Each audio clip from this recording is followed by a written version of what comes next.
زه یعنې دې سوچ ته زما خپل ځینې سوچ دې ته ډېر ځي چې دا مخکې خو به ژوند تېروو په قبر کې د برزخ ژوند،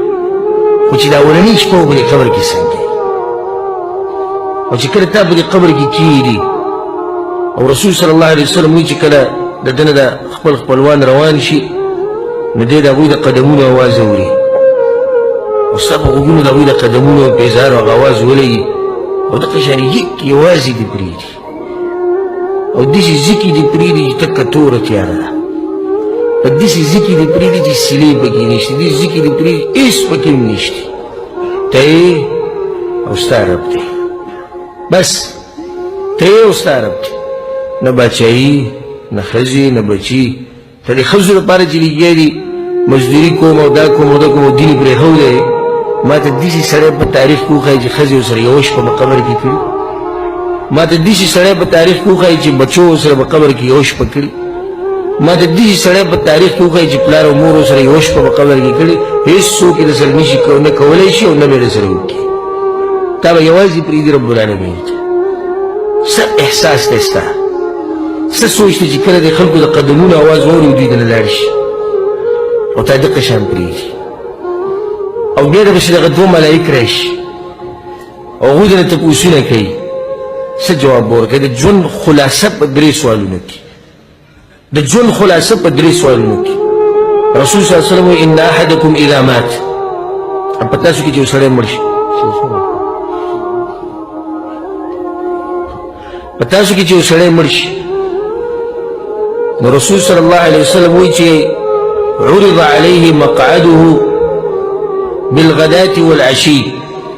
سحر ماښام دته د ده ځای ښوی کېږي، ان كان من اهل الجنه فمن اهل الجنه وان كان من اهل النار فمن اهل النار. که جنتي سحر ماښام ورته الله د جنت ته کړکۍ دي چې کوله وکړي، وایي دا دې ځای دی ځي بوله خو چې راپاسي، او د جهنمي ته ځای ښوی کېږي، وایي دا دې ځای دی ځي بوله خو صرف دومره ده چې راپاسي. دا قبر سبحان الله په دې کې چې انسان کېږي دا قبر راتنګېږي. رسول صلی الله علیه وسلم سعد بن معاذ رضی الله عنه، پیژنې سعد بن معاذ کنه؟ دا سعد بن معاذ غلن د غزوه احزاب غزوه خندق د خندق جنګ کې لګېدلی، زخمي شوی و، وینه ترې ډېره تللې وه او بیا د رسول صلی په جومات کې وفات شو. خیمه یې لګېدلې وه، رسول صلی دغه ځای کېدله خیمه لګېدلې چې خدمت یې کوو، ملګري ورته نږدې خواله ځي راځي. د شپې مړ شو، سهار له ملګرو رامنډې والې رسول صلی ته وروټکوي، یا رسول الله سعد مړ دی، رسول صلی ما ته پته نه مړ دی، وایي تا ته څنګه پته وایي؟ د الله عرش رقېدلی او کله د هغه نه ساه وته. دا انسان چې د چا د مرګ سره عرش رقېدلی او په جنازه کې رسول صلی وایي چې 70,000 ملایکو کله چې دی د بقي په دې مقبره کې ښخ کړی شو، دا اوس چې په مدینه کې ده. رسول الله صلی الله الله اکبر. صحابه کرام ډېر مینو په رسول صلی الله دا قصې نه کولې چې زما مولا جدا او ستا جدا او زما دین جدا او ستا جدا او ولې او څنګه او چونکې چنانچې هغوی دا قصې نه کولې، خو چې پیغمبر څه کوي دغه به یې کوله. چې رسول صلی الله اکبر، صحابه کرام الله اکبر، بیا رسول صلی الله اکبر، هغوی بیا وی الله اکبر، رسول صلی بیا وی الله اکبر، هغوی بیا وی الله اکبر. وی د مدینې د مقبرې چې وخوځېده په دې اواز باندې. صحابه کرام یا رسول الله تاسو تکبیر وی؟ یو تکبیر مو وي ستاسو په یرو باندې قبر راتنګ شوی وي. سعد بن معاذ رضی الله عنه وی په ده باندې قبر راتنګ شوی و، نو ما وی دعاګانې غوښتې او الله ته مې منتونه کول او زارۍ مې کوله چې الله سبحانه وتعالی دی د دې نه بچ کړي. نو یا قبر ورته پراخه شو. دغه شان رسول صلی الله علیه وسلم دا خبرو کړه لو نجا احد من ضمه القبر لنجا منها سعد ابن معاذ. وی که چېرته د قبر د دې تنګېدو نه څوک بچ کېدی که نه سعد بن معاذ نه مې بچ شي. دغه شان رسول صلی الله علیه وسلم په زمانه کې یو ماشوم ښخ کړی شو او چې کله به خاورې واچوي د رسول صلی الله علیه وسلم تکبیر وي. صحابه کرام یا رسول الله ولې وایي ماشوم باید قبر راتنګ شوی او که څوک دې بچ کېدی د ماشوم به بچ شي. وجه څه ده؟ دا به ستاسو په زړونو کې سوال لري، جواب به درکړم. وجه څه ده چې به د نیک معلم راتنګېږي؟ جواب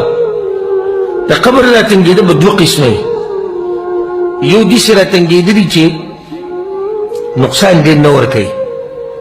او بعض علما وایي چې دا د محبت د لاسه راتنګېږي لکه مور چې خپل بچی ډېر وخت بعد وویني نو په زور یې راونیسي اکثره وله زور ورکړي د خپلې سینې ته سم نږدې کړي او که راتنګ هم شي په دې نیک انسان باندې خو د لږ وخت دپاره یي هغه دله تکلیف نه ورکوي او دا بل چې کوم دی په ده باندې راتنګ شي نو راتنګ شي او د یو طرف ته پختۍ رسول صلی په حدیث کې داسې دا ګوتې په یو ورکړي د یو لاس ته په د بل لاس کې وي د یو طرف دا پختۍ په د بل کې ننوځي داسې په دې کنده کې په دې کې به موتامیږ دي حدیث کې دا راځي د برا بن عازب رضی الله حدیث او دا به ووایم په دې باندې بیان ختم کړو رسول صلی یو پیر په جنازې کې ولاړو د انصارو کې یو کس مړ شوی نو برا بن عازب رضی الله وایي چې فانتهينا الى القبر ولما يلحد من قبر للاړو خو لا کنستی شوی نه فجلس النبي صلى الله عليه وسلم رسول صلی الله کېناستو وجلسنا حوله موږ ورسره هم کېناستو او دا سرونه هم داسې ټیټ نیولي و کته مې نیولي و هغو ډېر محترم و وایي داسې لکه زموږ په دې سرونو باندې چې مرغان ناسي وفي يده عود ينكت في الارض او د رسول صلی الله سره داسې یو لرګی و په دې ځمکه یې داسې ووروو په دې خاورو کې وی بیا یې وویې چې سر یې راوچت کړو موږ خبره کوله چې رسول صلی الله علیه وسلم دې ملګرو ته خبره شروع کړه په دغه موقع باندې وإن العبد المؤمن إذا كان في انقطاع من الدنيا وإقبال من الآخرة مؤمن سره چې کله مړ کېږي د دنیا نه ځي او آخرت په سفر باندې وځي نزل إليه ملائكة من السماء بيض الوجوه د اسمان نه ملائک راکوشي تک سپین مخونه یي كأن وجوههم الشمس او مخونه د هغوی داسې یي لکه نور معهم کفن من اکفان الجنة او د ځان سره د جنت په کفنونو کې کفن هم راوړي وحنوط من حنوط الجنة او د جنت په خوشبویانو کې ځان سره خوشبو هم راوړي د هغه په خوا کې کښېني بیا ملک الموت راشي کوم چې مشر دی او د ساه اخلي حتی یجلس عند رأسه نو د دې سړي د سر په خوا کې کښېني د چا چې زنکدني نو ورته وایي چې ایتها النفس الطیبه اخرجي الى مغفرة من الله ورضوان ای پاک سا روزه هغه طرف ته روزه چې هلته د الله مغفرت دی او د الله رضا ده یو حدیث کې داسې راځي چې روزه الى روح وریحان روزه د خوشحالۍ ژوند ته د سکون او د اطمینان ژوند ته مطمئن ژوند ته او د دې رب طرف ته روزه او دې رب طرف ته لاړه شه چې هغه تا نه راضي دی او دا غټ خوشحالي ده او غټ نعمت دی چې الله سبحانه وتعالی راضي شي زموږ الله سبحانه وتعالی زموږ نه راضي شي بیا د ده نه چې کله دا ساه وباسي نو د ده په لاس کې د نور ملایکې پرېني او ځان سره ویسي بره اسمانونو کې به بره خو چې اوږد حدیث ته ځکه د حدیث به تفصیل کې لاړم نه دا خبره به رانه ښه اوږده شي خو په دې ځای باندې دا خبره ختمومه او هغه ما ته پته ولګېد چې کله زما د بیان د ماښام ماسخوتن لمانځه په منځ کې دی نو چې دا د دې دا ټایم د دې قسم موضوع دپاره هغه نه کافي کېږي خو انشاءالله که چېرته الله بیا ژوند راکړو نو د دې ځینې به خبره پوره کوو چې دا ساه چې کله دا دغه واخلي دا ملایکه او اسمانونو ته خېږي بیا د هغې نه به څه معامله کېږي په اخر کې زما تاسو ټولو ته دا نصیحت دی چې د نن یو نوی عزم نوی اراده وکړئ یو نوی ژوند شروع کړئ الله سبحانه وتعالی ته رجوع وکړئ او که څوک دا وایي چې زما ګناهونه ډېر دي زما ګناهونو سره به څه کېږي الله په قرآن کې دا خبره کړې ده قل ووایه پیغمبر دې خلکو ته يا عبادي الذين اسرفوا على أنفسهم لا تقنطوا من رحمة الله وای هغه انسانانو ته چې ځان سره ظلمونه کړي زیاتي کړي ګناهونه کړي د الله د رحمت ته مه قطع کوئ إن الله يغفر الذنوب جميعا یقینا الله به درته ټول ګناهونه وبخښي نن نوی ژوند شروع کړي خپل عقیدې مسله برابر کړي د رسول صلی الله علیه وسلم تابعداري شروع کړي دا قصې پرېږدي چې دې سوی پلانې سوی علانې سوی خو په کوم ځای کې چې د رسول صلی الله علیه وسلم خبره راورسي صحیح حدیثونو د رسول صلی الله علیه وسلم خبره ثابته شي هغې باندې دغه وخت نه عمل شروع کړه ځکه په دې قبر کې چې بدن ته تپوس کېږي نو د دې پیغمبر صلی الله علیه وسلم مبارکي به کېږي. کوم وروڼه چې د مانځه پابندي نه کوي د لمونځونو پابندي شروع کړي. کوم وروڼه چې دروغ وایي دوکې ورکوي حسد پکې کینه یې په زړه کې مسلمانانو ته د خپل زړونه پاک کوي. کوم وروڼه چې د خپلو خپلوانو نه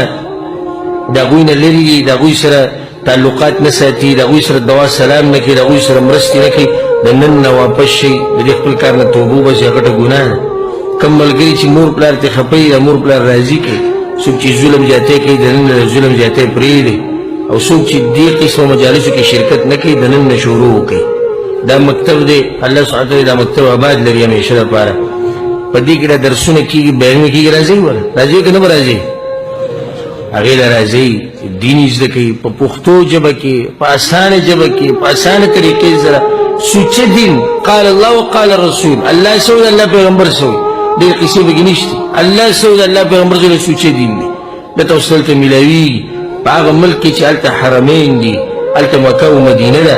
څومره د الله دا نعمتونو ته وګوره مال لعلم راکوي دین رالم راکوي نور ته اوس الله نه څه وواړه الله سبحانه وتعالی د دې ملک حفاظت وکړي الله سبحانه وتعالی دا ملک همیشه ښاد او آباد لري او څوک چې دې ملک دپاره غلطه اراده لري رب العالمین دې نیست او نابود کړي او الله سبحانه وتعالی زموږ په پاکستان او په افغانستان باندې خصوصي رحم وکړي هلته چې کومه بدامني ده الله سبحانه وتعالی دې ختمه کړي الله سبحانه وتعالی زموږ د خلکو فقر او غریبي ختمه کړي الله سبحانه وتعالی دې زموږ د خلکو په زړونو کې چې کومه یره ده بدامني ده الله دې هغه ختمه کړي الله دې هلته موږ ټولو لا څومره ملګري څومره وروڼه او خویندې دي په مسافرۍ کې هغه ټولو ترې الله حلال او پراخه روزي په خپل ملک کې د خپلو بچو په خوا کې ورکړي او دا مبارک مجلس الله سبحانه وتعالی دې موږ پکې ټول وبخي او څوک چې دلته بیمار دی رب العالمین دې له شفا ورکړي څوک چې غریب دی الله دې مالداره کړي د چا چې قرضي دی الله دې له قرضه ختمه کړي په چا چې قرضي دی الله دې له قرضې ختمې کړي په چا چې قرضي دی الله دې له قرضې ختمې کړي د چا چې د خپلو خپلوانو سره نالګي ده وراني ده الله دې د هغوی په منځ کې روغتیا راولي او چاته چې څه قسمه مشکل دی رب العالمین دې ورته اسان کړي که څوک توبه ویسته غواړي الله دې ورته توبې لاره اسانه کړي که څوک دینداري کول غواړي الله دې ورته دین لاره اسانه کړي او الله سبحانه وتعالی موږ ټولو له مرګ په هغه وخت کې راولي چې رب العالمین زموږ نه راضي الله دې موږ له مرګ په هغه وخت کې راولي چې موږ د الله په توحید او د رسول صلی پر سنتو باندې مضبوط یو الله سبحانه وتعالی د اخرنۍ خبره د دنیا نه زموږ لا اله الا الله وګرځي الله دې موږ ته د آخرت هغه سختي او سفر هغه دې الله موږ ته اسان کړي زموږ مشران کشران دې الله ټول وبخي خصوصا زموږ مور پلار دې الله وبخي کوم چې پکې مړه دي الله دې ورته قبرونه رڼا کړي کوم چې ژوندي دي الله دې ورته په ژوند کې برکت واچي دې سره زما بیان اختتام ته ورسېدو اگر که خبرې ډېرې پاتې شوې دي نو بخښنه غواړم که چېرته الله سبحانه وتعالی توفیق راکړو جون بیا رالو انشاءالله نو د خبرې به سره پوره کوو